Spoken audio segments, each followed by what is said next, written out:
This is the Albany Hermes. It's a dedication to the old Lead Sled era of cars. It falls in the muscle class, and it'll run you $535,000 on Southern San Andreas.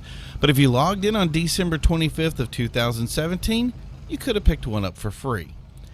The Hermes has history in Grand Theft Auto. It's a burly vehicle and it feels it when driving, but it has some crazy dynamics that we'll get into that later.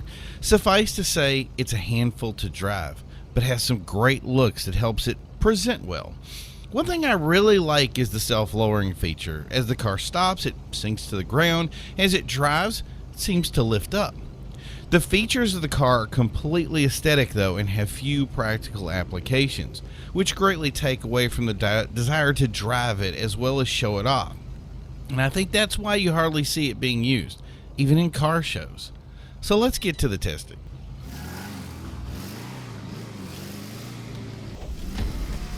Grapeseed Circuit is where we test acceleration, handling, and braking of the Hermes. As you take off, the acceleration will feel sure-footed.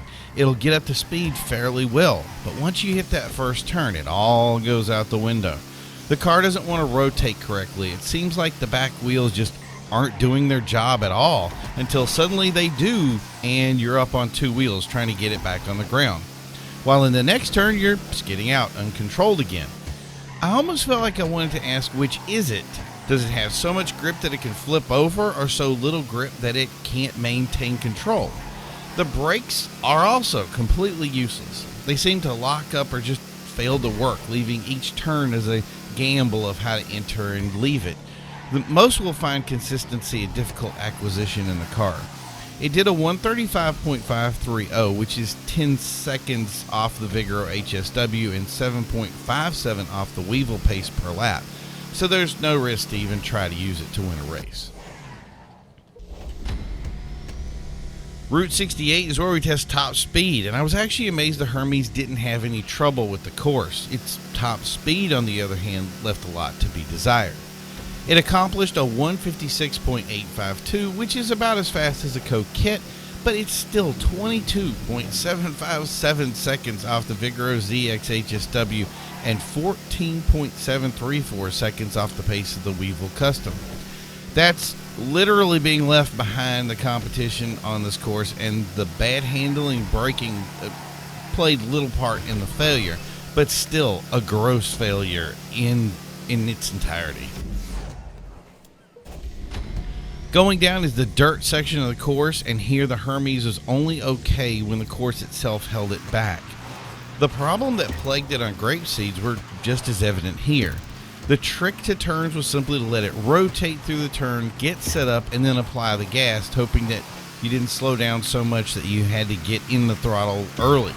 Each turn required you to be vigilantly aware of the braking as not to overshoot it and potentially flip over or oversteer and turn the back around.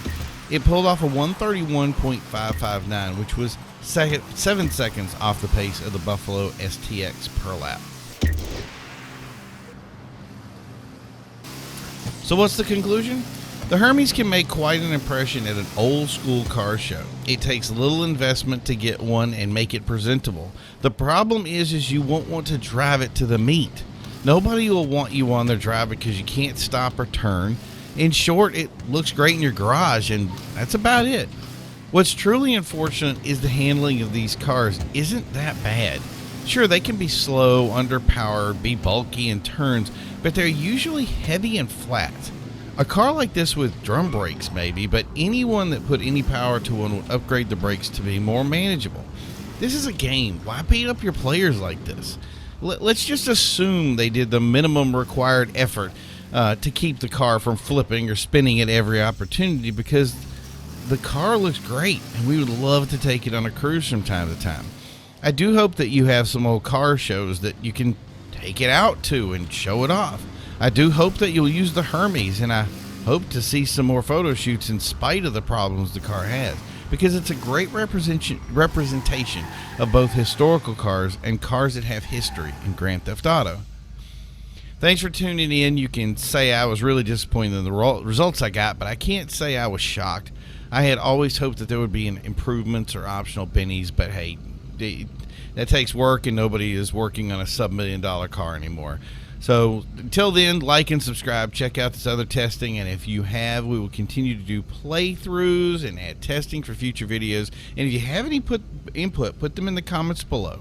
Otherwise, have a great day, and we'll see you on the next course.